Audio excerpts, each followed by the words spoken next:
Alors, on va reparler du contexte d'empilement. On y avait déjà un petit peu parlé avec la position en CSS, on va reparler de tout ça. Donc on peut enlever ça, on peut enlever tout ce qu'on a ici, tac, et le padding au body, et puis son background également.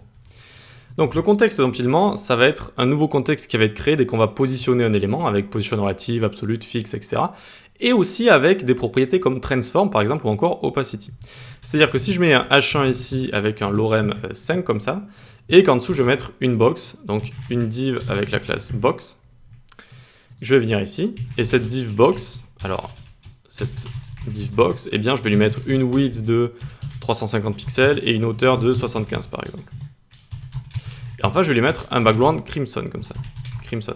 Donc là on devrait avoir le rectangle qui est juste en dessous. Et qu'est-ce qui se passe si je fais un transform rotate, tac, de 30 degrés par exemple, 30 degrés, hop. Et regardez ici, il est passé au-dessus, de notre H1. Et donc, ce contexte d'empilement, il y a un nouveau contexte d'empilement en fait. Il y a un nouveau contexte d'empilement et il est passé au-dessus du contexte d'empilement de base qui est les éléments qui sont juste rendus dans le DOM, dans le body ici. Eh bien, on va créer un nouveau contexte d'empilement dès qu'on va utiliser la propriété, par exemple, transform. Il faut le savoir, donc dès que vous allez transformer des éléments, vous voyez, ils vont passer au-dessus des éléments de base.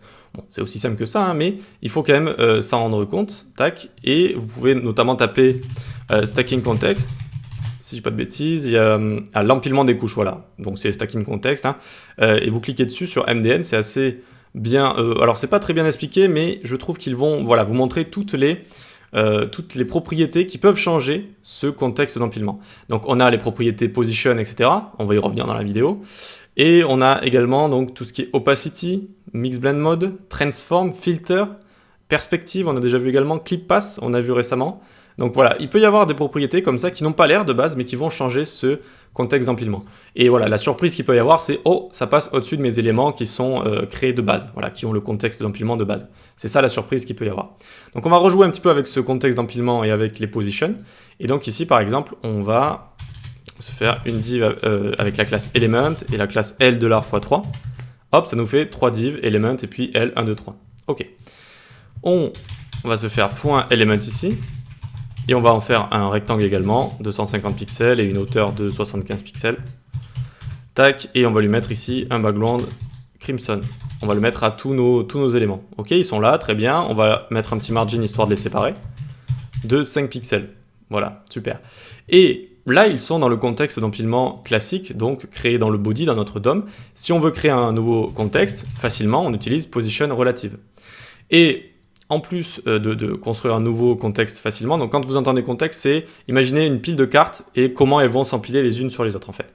Donc là, elles ont un nouveau contexte d'empilement et donc elles vont se mettre les unes sur les autres, c'est-à-dire la première qui a été créée va être en dessous, la seconde on la pose dessus si vous voulez, la troisième on peut la poser dessus. Bon, pour l'instant on ne voit pas trop ça, pour l'instant les trois elles sont comme elles apparaissent dans le DOM. Mais vu qu'on leur a mis position relative, on va pouvoir les empiler les unes dans les autres et on va même leur donner une couleur différente. Donc pour L1 ici, on va lui mettre le background crimson si vous voulez.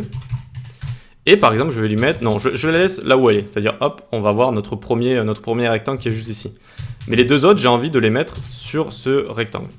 Donc déjà, je vais leur mettre un background différent.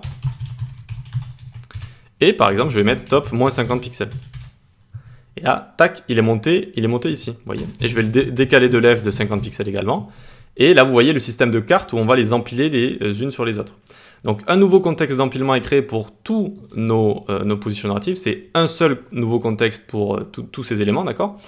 Et comment il fonctionne? Eh bien, les éléments qui sont positionnés à la fin sont sur le dessus du paquet, si vous voulez, le dessus du paquet de cartes. Donc ici, on va lui mettre background green, par exemple, tac, et on va le mettre à top moins 100 pixels, et left 100 pixels, pour venir le placer sur les autres également. Et hop, on est venu comme ça les placer les uns les autres, dans l'empilement classique d'un nouveau contexte d'empilement. D'accord, ça s'empile comme ça les uns au-dessus des autres dans l'apparition du DOM. Et on a accès à Z-index qui nous permet de changer tout ça. Donc là, on est dans un contexte d'empilement, vous voyez, c'est un propre contexte d'empilement. Ce n'est pas des enfants, ici par exemple, si je commence à faire un enfant,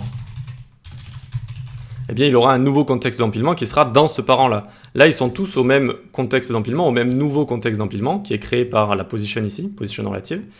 Et donc avec Z-index, je vais pouvoir, vu qu'ils ont position relative encore une fois, changer l'ordre de ce contexte. C'est-à-dire que si j'ai envie de mettre light blue tout en bas, je vais mettre ici un Z-index de 5 par exemple, je vais mettre le rouge ici au-dessus en mettant z-index 10. Hop, vous voyez qu'il est au-dessus. Et j'ai inversé tout ça si vous voulez, c'est-à-dire que le rouge, je l'ai mis tout en haut. Ensuite, light blue, je lui ai mis z-index 5. Donc de base, lui, il a z-index auto, si vous voulez, ou c'est comme si on lui avait mis z-index 1 ici. Vu que les autres éléments sont positionnés avec z-index, ils vont automatiquement se mettre au-dessus de lui, même s'il n'a pas de z-index ici. Voilà. Mais si on voulait terminer ça, on aurait pu mettre par exemple z-index 2 ici, ça aurait été logique. Hop, lui, il est en dessous de light blue, qui est en dessous de crimson ici. Voilà pour le contexte d'empilement. Il faut faire attention à certaines propriétés. Alors après, c'est pas un bug qui arrive très souvent, hein, je vous rassure. Faire attention à certaines propriétés, donc position, transform, filter, perspective, et ça peut créer des nouveaux contextes d'empilement. Et ensuite, si vous voulez modifier le stacking order, donc l'ordre d'empilement d'éléments qu'ils ont positionnés dans le même contexte, c'est pas facile à dire tout ça, mais voilà, dans le même contexte, et même vous pouvez changer avec z-index comme ça. Voilà pour le contexte d'empilement, on peut passer à la suite.